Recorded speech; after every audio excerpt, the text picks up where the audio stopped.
Why does Ephron get such a harsh rap? Why is he criticized for charging Abraham 400 silver coins?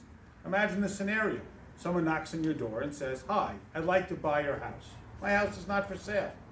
I'll pay you full market value. My house is not for sale. It's been in my family for generations. It's a nuisance. I'll overpay." You'll overpay? Okay, then I'll consider it. A little background. Our Parsha opens up with the death of Sarah, Abraham's wife. Abraham, of course, needs to bury Sarah, and he realizes that he has no burial place.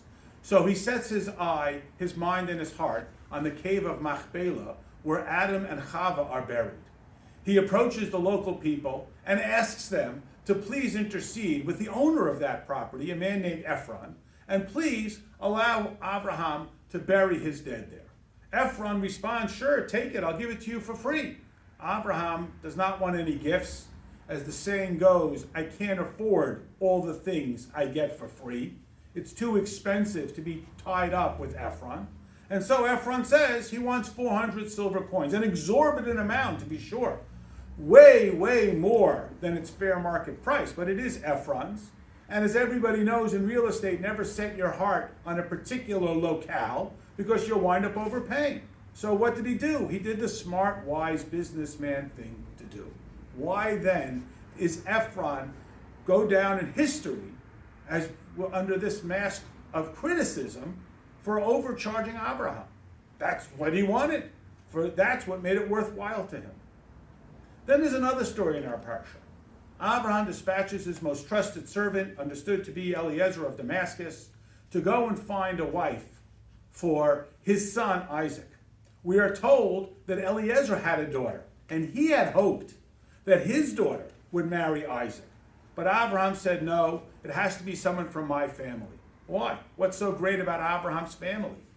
The girl, her father, and her brother are lowlifes. Her father has to die. God kills him because he was going to disrupt the match between Rebekah and Isaac.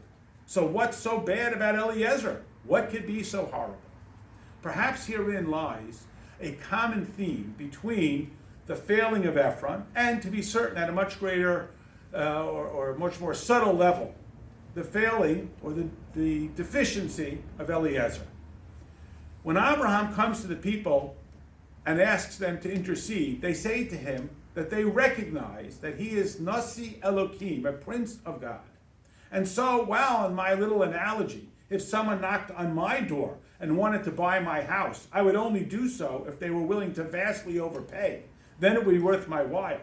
But if the person who knocks on my door is a Nasi Elohim, is Abraham Avinu, then my reflexive response must be, whatever you say. You want it for free? You don't want it for free? You pay me what you want, Abraham, because you are Nasi Elohim. Now, all, quote, fair business practices are off the table.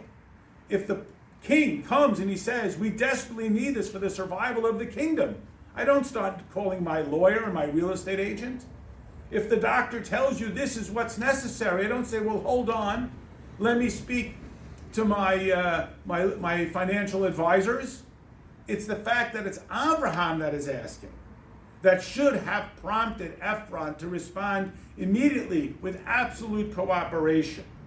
His practice is a smart business practice, but it's not a pious, holy practice. When it's Abraham who knocks on your door, he's not looking for something for himself. He understands that this comes from Hashem. Eliezer the servant follows along with Abraham's path, but he's got a few questions along the way. What if it doesn't work out? Abraham says, well, then I'll let you go. But why are you even considering that this might not work out? Why are you even mildly unsure that God will not provide direction and a messenger to make certain that Isaac gets married to the proper person? Even after Eliezer witnesses what he declares to be miraculous fulfillment of his request, and he immediately identifies the proper young woman, Rivka, he makes another mild mistake. When he receives the compliance of Rivka's family, he spends the night. They eat and drink together. Bad idea. He should have taken her that minute and leave. And what happened? That night, Besuel, her father, was planning to stop the whole thing, and God had him put to death. And then her mother and her brother try to stop the whole thing. They say, well, we reconsidered. When you have the opportunity to align someone, in this case Rivka, with Abraham Avinu, do not hesitate. Don't pause. Don't wait. Do not stop it. Go. Do not collect $200. Go directly back to Isaac. That mild hesitation, like Ephron, being reasonable, that mild hesitation is what separates out the truly godly, the ancestors of our identity, and those who may otherwise be reasonable. It's the immediacy. It's that reflexive, this is the will of God that we are searching for, that will transform it.